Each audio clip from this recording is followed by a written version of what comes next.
Salut à tous, j'espère que vous allez super bien. Aujourd'hui, on va raconter 3 histoires d'horreur effrayantes. J'espère que ce type d'histoire vous plaira et n'oubliez pas de vous abonner à notre chaîne. On commence par la première histoire. La station-service.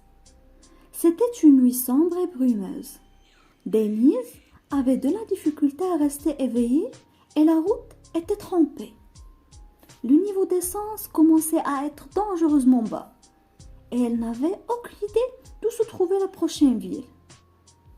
Juste au moment où il allait arrêter la voiture pour dormir sur le bord de la route, elle aperçoit une petite station d'essence décrépite.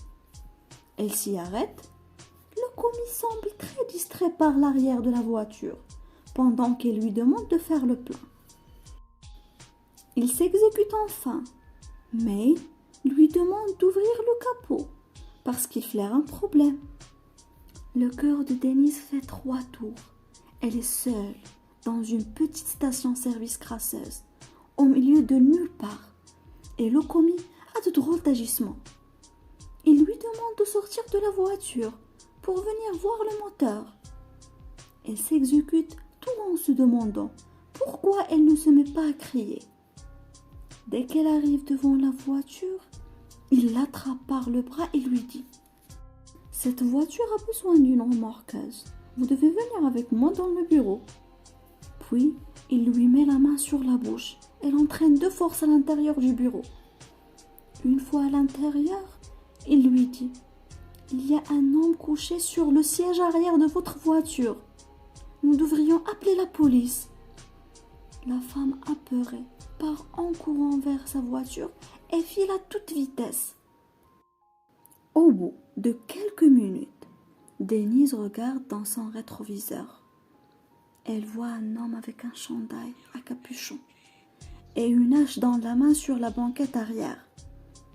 D'un mouvement de bras, elle décapite la pauvre femme avec sa hache. Le cadavre de Denise est retrouvé quelques jours plus tard.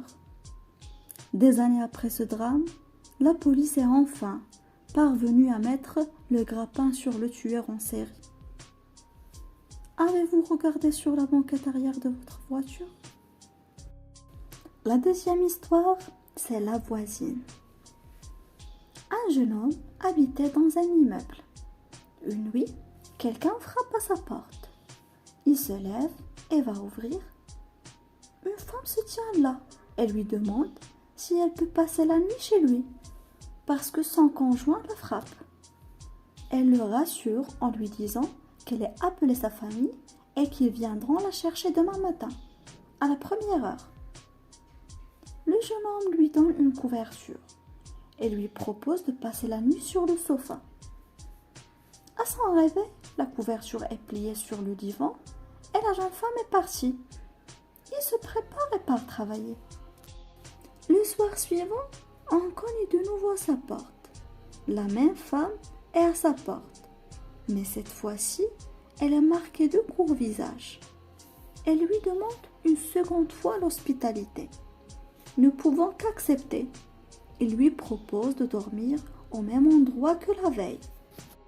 Le matin, elle n'est plus là. Le même manège se reproduit tout au long de la semaine.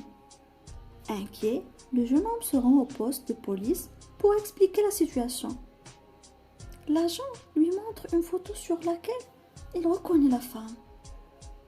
La police lui apprend que cette femme a été battue à mort dans son immeuble par son conjoint. La troisième histoire est à propos de David McCallum et son jeu de Ouija. Quelques jours avant Noël 1995, dans le quartier de Mayfair à Londres, David McCallum aborde 2 écoliers âgés de 15 ans et leur propose de venir chez lui écouter du heavy metal. Les 2 adolescents, Michael Ehrich et Stephen Callan, accro à cette musique, acceptent l'invitation et suivent ce nouvel ami de quelques années leur aîné. Une fois sur place, Michael et Stephen constatent que David vit dans un désordre indescriptible. ou des disques d'Iron Maiden et de Metallica côtoient une montage de livres. Tout consacré au tueur en série Charles Manson. Au centre de la pièce se dresse un autel drapé de noir et orné à chaque extrémité de hauts cierges allumés. À ses invités, quelque peu interloqués, McCallum explique d'un ton paisible. Cet hôtel est celui de Satan. Mon ami Dennis et moi-même vouons au diable un véritable culte. Il nous permet de communiquer avec les morts par l'intermédiaire du Ouija. Souriant, il désigne du doigt le plateau de jeu disposé au pied de l'autel et propose de faire une partie de Ouija. Intrigués, Michael et Steven acceptent. Dennis arrivé. Les 4 jeunes gens prennent place, assis à même le sol, autour du plateau du Ouija. Et, selon l'usage, chacun pose une main sur le triangle mobile, placé au centre du jeu. Presque aussitôt, la voix étrangement rauque de McCallum casse le silence.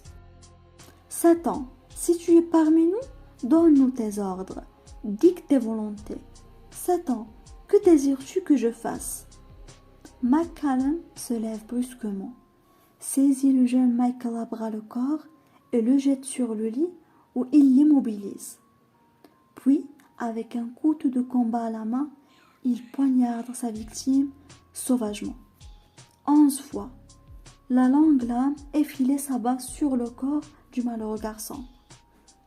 Dennis, qui maintient tant bien que mal Steven, hurlant de peur, crie enfin à l'adresse de McCallum. « Arrête David, mais arrête-toi, il est mort !»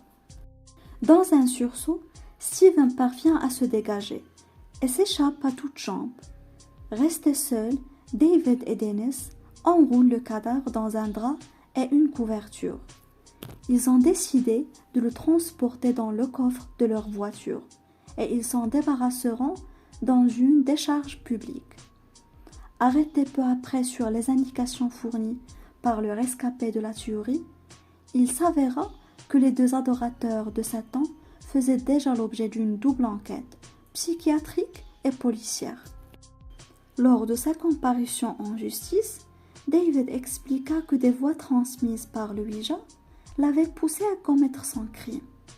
Les juges le firent enfermer à vie à l'hôpital Broadmoor, un hôpital psychiatrique à haute sécurité. Ils condamnèrent son complice à 10 ans de réclusion dans un autre établissement psychiatrique. Merci d'avoir regardé cette vidéo. Je vous rappelle de vous abonner à notre chaîne et à la vidéo prochaine.